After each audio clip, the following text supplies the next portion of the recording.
இல்ல சார், அவர் மேனேஜர் தான் சார். அவர் எல்லா இடத்துலயும் இருக்க மாட்டார் சார். நைட்டு ஓஏல அண்ணன் சேர்ந்துக்குவார் சார். அப்புறம் அவர் இங்கிட்ட இருந்தாங்கன்னா அவங்க அங்க இருந்து 4 பேர் ஒட்டுக்கா பார்த்து முறைச்சாங்கன்னா அண்ணன் கூட ஓடிடுவார் சார். மத்த நேரம் அவங்க அவர் பெருசா ஒண்ணு துன்புறுத்துறதுல அவர் தனியா சார் இருப்பாரு. ஓகே. இவங்க 4 பேரையும் பார்த்து இந்த வீட்டுல நிறைய பேர் இன்ஸ்பயர் ஆகுறாங்க சார். அந்த குழுவுடைய உறுப்பினர் ஆகிற கூட 1-2 பேர் போறாங்க சார். அது போக இவங்க விளையாட்டுக்குள்ள டாஸ்க்குள்ள எடுத்துட்டு வரும்போது ரொம்ப சிரமமா இருக்கு சார். ஏன்னா தர்ஷிகா ஒண்ணு பண்றாங்க, அது ஒரு மாதிரி பீக்கா போயிட்டு இருக்கு. டக்குன்னு டெவில்ஸ் 2 பேரும் போய் குறுக்க விழுந்து அங்க ஒரு கான்வர்சேஷன் வந்து சௌந்தர்யா தர்ஷிகாவை அடிக்க வந்து டெவில்ஸ் எல்லாம் சேர்ந்து ஏஞ்சலை டார்ச்சர் பண்றது போல டெவில்ஸா சேர்ந்து டெவில்ஸே டார்ச்சர் பண்ணிட்டு இருக்கோம் சார்.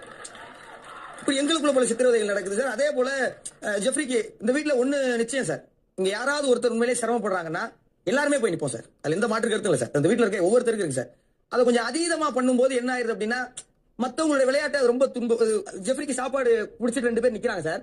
சத்யாவையும் ஜெஃப்ரியும் சேர்த்து தீபக் அண்ணன் நானு அருண்லாம் ஒரு மாதிரி ப்ரொவோக் பண்ணி அந்த எட்ஜில் கொண்டாந்து வச்சிருக்கோம் சார். இப்ப திடீர்னு அவங்க சாப்பிடறதுக்கு அவரை கூட்டு போகும்போது இவ்வளவு நேரம் நாங்க ஒண்ணு பண்ணிட்டு இருந்தோம், இப்ப இதை எடுத்துட்டு போனா இப்ப திருப்பி நான்